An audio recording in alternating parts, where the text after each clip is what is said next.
I really do love a good Yorkshire pudding. There's something amazing about it, and it really is a very simple mix. Hi, I'm Alfie, a chef tutor from the Waitrose and Partners Cookery School, and today I'm here to show you how to make the perfect Yorkshire puddings. And it's going to make the perfect accompaniment to your Easter lunch or dinner. I'm going to start with our flour first. So I've got 200 grams of plain flour, and to that I'm going to add half a teaspoon of salt. And if you want the full recipe, just click on the link in the description below.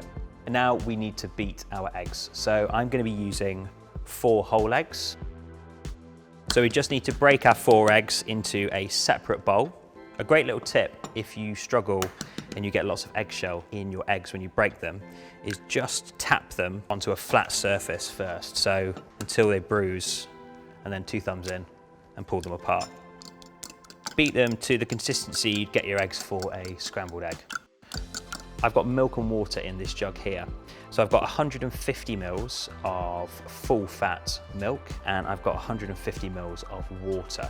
And we just need to add a little splash of that into our beaten eggs just to bring them together because they're a bit gloopy at the moment. You can definitely swap this out for a dairy-free alternative. So I have made this Yorkshire pudding recipe with oat milk.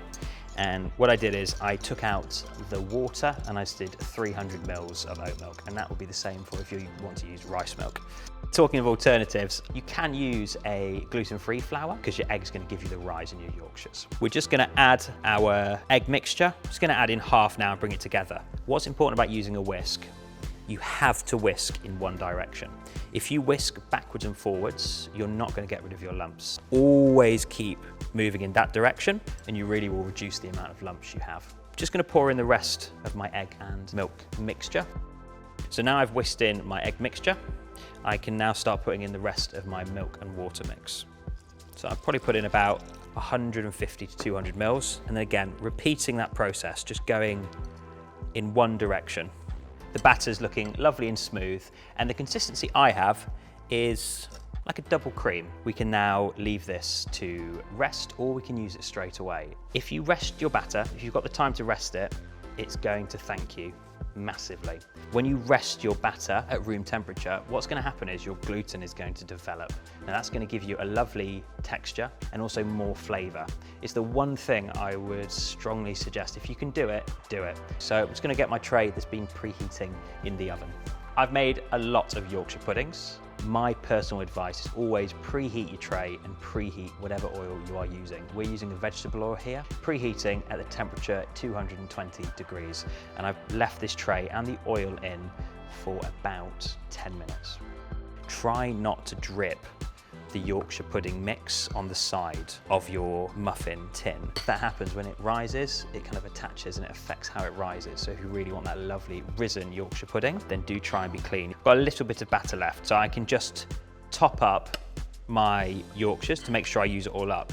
But if you do have a lot of batter left, you could make a dessert with this. You could even as well, if you've got a large amount of it left as well, you could do a toad in the hole as well. So I'm just gonna place these in the oven.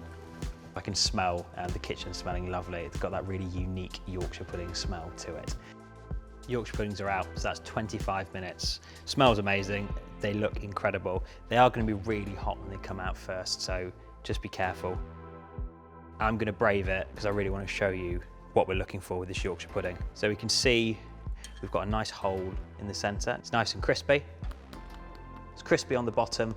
You want to eat these quite quickly. You can leave them, but you're in danger of them going a little bit soggy.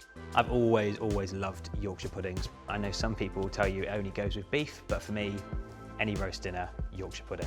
Crispy, tasty, it's everything you want. It's fantastic.